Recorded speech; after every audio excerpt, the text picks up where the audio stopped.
Ал енді оқушылар, бүгінгі сабағымызды біз PISA тапсырмаларын орындаумен жалғастырамыз. Біз осы уақытқа дейін Менделдің заңдарымен таныс болып жүрміз. Менделдің заңдарына байланысты есептер бізде көптеп келіп жүр ғой. 9 сыныпта да шығарып жүрміз, 10 сыныпта да шығарып жүрміз. Сол есептер бізде ертеңгі күні PISA халықаралық зерттеуіне байланысты келетін есептерде тапсырмаларда келуі мүмкін. Бұл сендерге есептер контексттік түрінде келуі мүмкін, немесе жаңағыдай бір есептің шартымен беріп, соның ары қарай шығару жолымен, жауабымен беру мүмкін. Қай жауапты белгілесін деген сияқты, тест түрінде беруі мүмкін. Болмаса контексттік түрінде беруі мүмкін. Сол кезде дайын болуымыз керек осы есептерге. Сабақтан бөлек осы PISA тапсырмаларының ішінде келетін осындай есептермен біз тағы да жаттығуымыз керек. Ендеше мына тақтада берілген формулалармен таныс болайық. Біз математикада да, физикада, химияда да кез келген есептер бар пәндерден біз алдын ала формулалар бар ғой, есепті шығаратынымызда формулалар бар. Сол сияқты бізде биологияда да есепті шығармас бұрын формуласы бар екен. Қандай формулалар екен? Сол бізде П деп отқанымыз не? Ата-аналық формула. Оны істейді. Есеп әке-шешенің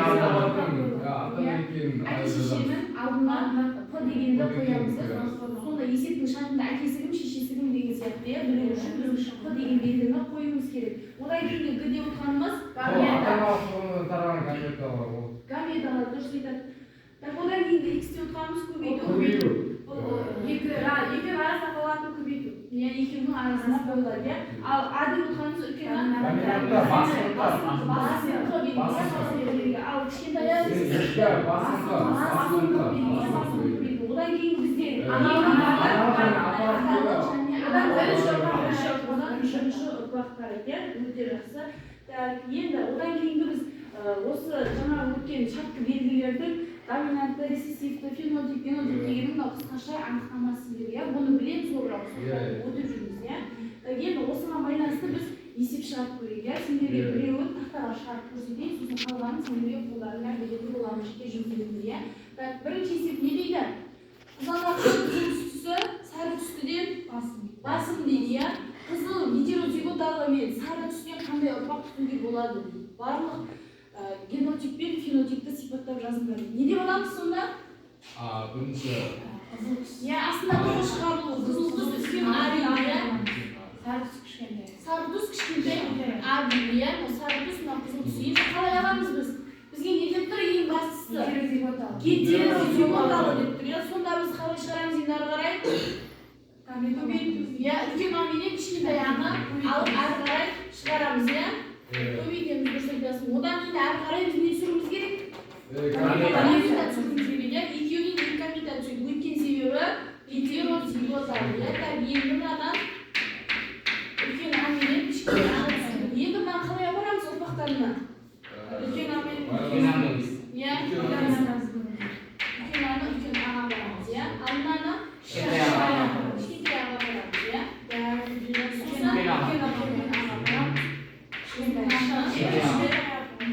Соны енді генотип пен фенотип қамтылып тұр ғой. Сонда қалай? Фенотипі бойынша сыртқы көрінісіне байланысты. Сонда нешеміз мына жерде? Үшеу. Үлкен аты сыртқы көрінісі бойынша. Жақсы. Сосын одан кейін үштен бірге қатынасы болады. Сонда генотипі бойынша генотипі ол ішкі ішіне қарай үлесіндер. Бұл жерде бір екі болады. Өткен себебі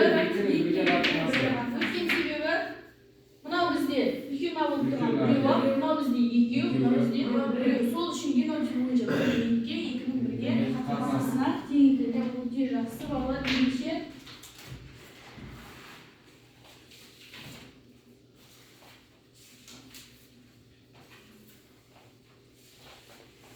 жеке тапсырма беремін сендерге.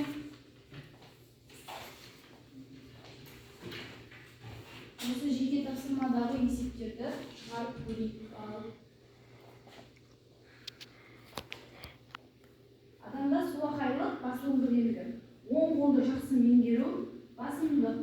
Оңақай гомозиготалы әйел мен солақай еркектің ұрпағы қандай болады? Барлық генотиптер мен фенотипті сипаттаңдар дейді.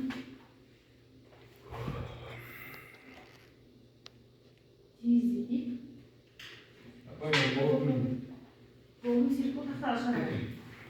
Тағы кім болды? Тағы кім болды? Бәрі болды. Бәрі болдыңдар ма? Серік болды есептеймін ғой, иә?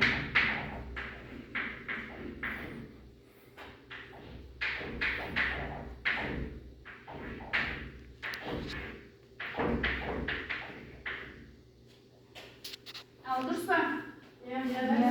Екі үлкен ай, екі кішкентай ай. Не үшін оның? Гомозиготалы деп бізде есептік шартында гомозиготалы. Сол үшін де біз екеуін де бірдей қылып аламыз. Өте жақсы отыралық Серікбол. Оқушылар енді бізге осы сияқты есептер кеттеп келеді. Сондықтан бұдан кейінгі де Пизаның тапсырмаларына қатысты осы есептерді қосып отырамыз ғой енді, компьютермен тапсырған кезде.